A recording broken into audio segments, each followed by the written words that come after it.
Well, good morning. Yes, it's me, Kenny Polcari, your host of the party. And as you can see, it's very early in the morning. It's about 6:30. The sun is just starting to peek its head above, so the light, it will get brighter as we move through this video.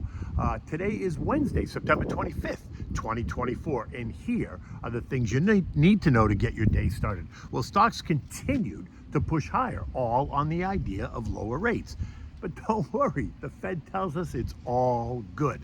Oil surged on the China news that happened overnight, as well as the ongoing conflict in the Middle East. And gold kissed and makes a new high. And what do we have for dinner tonight? We're going to have the Veal Capricciosa. Delicious. Okay, so the Dow and the S&P made another new high, even after the Conference Board reported that consumer sentiment fell by the largest drop, the biggest drop since August of 2021. And manufacturing data coming out of the Richmond Fed Manufacturing Index also came in much weaker than expected at negative 21 versus the expected negative 12, and even below last month's read of negative 19. So not looking good in Richmond. The weaker data suggesting what we already know. Guess what? More rate cuts are on the table. In fact, Fed Fund futures traders are now betting that we're going to get an additional 75 basis points worth of cuts before the ball drops in Times Square, which means we're going to have to get one more of those crisis level 50 basis point cuts in November, and then a 25 basis point cut in December to just round it out. Now, let me reiterate this. If that happens, then we will have gotten a full 125 basis points worth of cuts in the rate in just 3 meetings. And you're telling me that no one at the Fed seems worried at all? Again, we were at 5.25%, not 10.25%, right? At the end of the day, the Dow added 84 points, the S&P was up 15 points, the Nasdaq added 100 points, and you can thank NVIDIA for that. The Russell up 3 points, the transports gained 265 points, or 1.7%, while the equal-weighted S&P added 12 points, or just 0.2. All this as inflation is supposedly in decline. Now, I would argue that inflationary risks remain.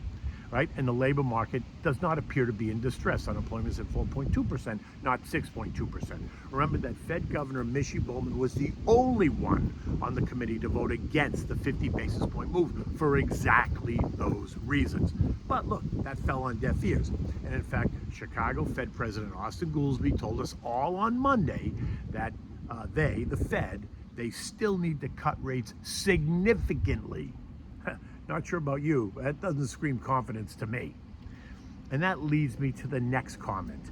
We are in the final stages of the third quarter. We have 4 more trading days to go until they close the books on performance for the July to September timeframe. So don't go thinking that they're going to let this disaster strike right before the market period ends, right? They're not. And then we're going to move into October. Now, do I need to say any more? Everyone knows October is a very volatile month, which is why JJ has tried very hard to justify his move, making sure to tell us that the 50 basis point move or a 10% cut in rates was nothing to be concerned about. In fact, he just tried to convince us that it was a positive and that further rate cuts over the next 3 months is also nothing to be concerned about. That the economy remains strong and the labor market is not in distress, which then begs the question, then why are we slashing rates so aggressively? Can you say presidential election maybe? Now, China pulled a fast one overnight on Monday into Tuesday, right? They unleashed a massive stimulus program to help boost their economy. The People's Bank of China cut short-term interest rates and announced a reduction in the reserve requirements to levels not seen since 2018 at their banks, right? They also lowered borrowing costs on about $5.3 trillion of mortgages, as well as they eased the rules for second home purchases.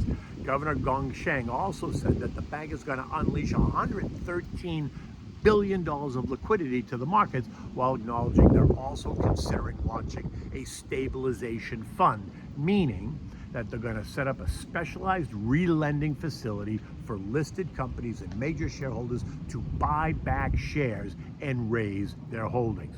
That caused both the Chinese and the Hong Kong markets to surge by better than 4%. It also buoyed the European markets yesterday and energy markets yesterday as well. Bonds didn't do much really. The TLT and the TLH both ended the day flat, although the 2-year yields did fall by 6 basis points after a $69 billion auction of 2-year notes, which was well received. Remember, strong demand equals lower yields. The 10-year yield also fell and ended the day down about 4 basis points at 3.72%. Oil, like I said, it popped yesterday, rising by 1.7% to end the day at 71.54, but this after trading as high as 72.48. As the China stimulus story raised hopes that demand in China is going to surge after these stimulus measures take root, right?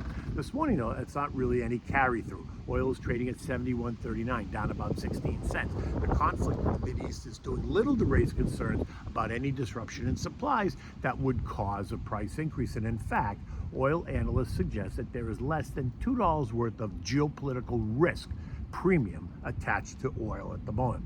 Now, these same analysts point to demand or lack of out of China as the driver of price in oil. So if Xi succeeds and then oil prices will rise. And if he doesn't, then we're going to continue to see oil come under pressure. We remain in the 65, 72.5 trading range for oil.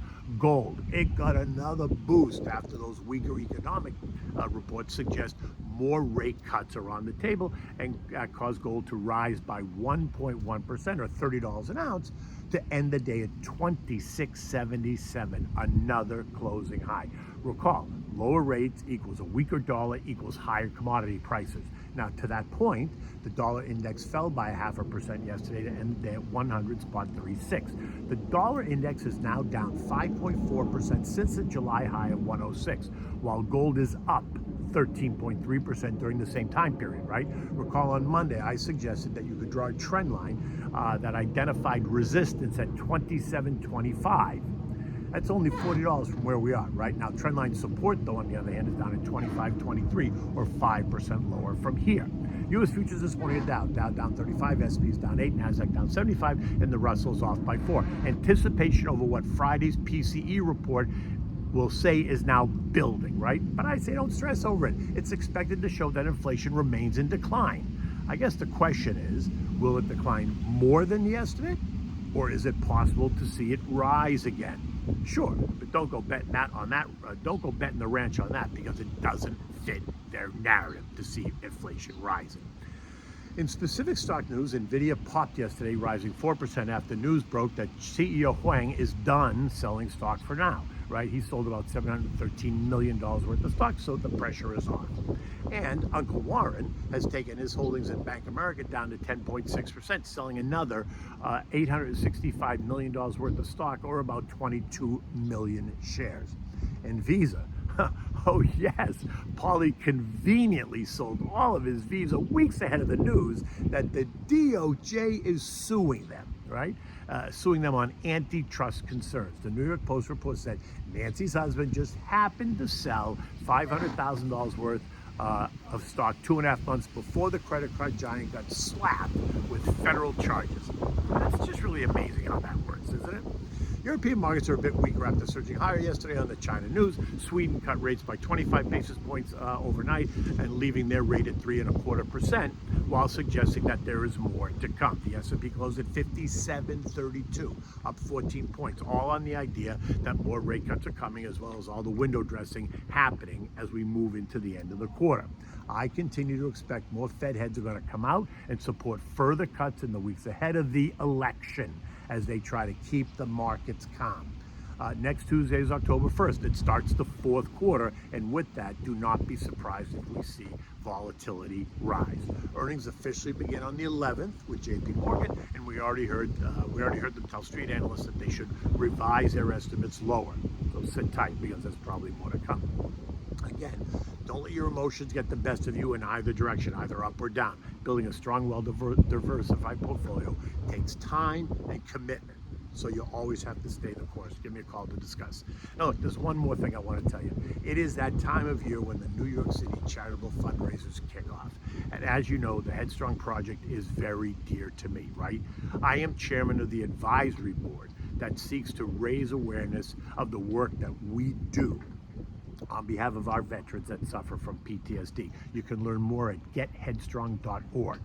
Our New York City gala takes place on Thursday, November 7th at Cipriani's in Wall Street. General Jim Mattis is our keynote speaker, and I hope that we're going to raise about $4 million that evening for our veterans. If you're considering supporting a charity this year, please consider our veterans, and please consider the Headstrong Project. Give me a call to discuss, and if you'd like to learn more, you can go to getheadstrong.org. Okay, so what do we have for dinner tonight? This is a classic dish. It's one that you can have over and over. It's one that will become a family favorite, but it's also a great dish to make if you're going to have guests for dinner, because it really presents beautifully, and it looks great, and it just tastes delicious. So it's a veal Capricciosa, right? It takes you about 40 minutes from start to finish, so there's really no excuses. And here's what you need. You need veal cutlets, you need homemade Italian-style breadcrumbs, you need arugula, tomatoes, onions, and bocconcini, right? The small mozzarella balls.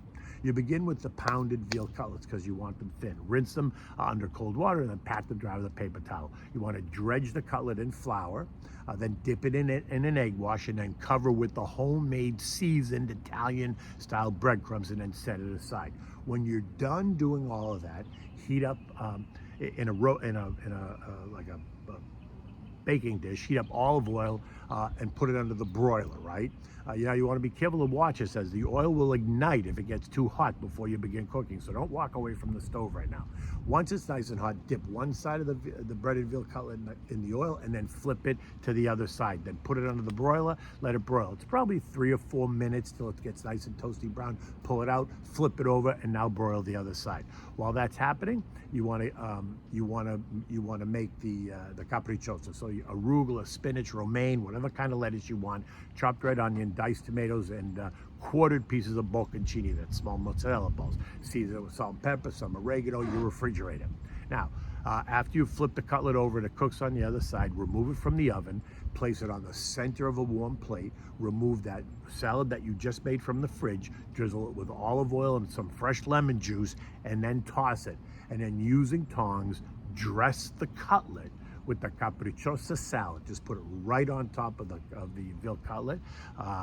It's got red, it's got green, it's got white. It's really, really, and it's like eye candy. And if it's pleasing to the eye, it's pleasing to the palate.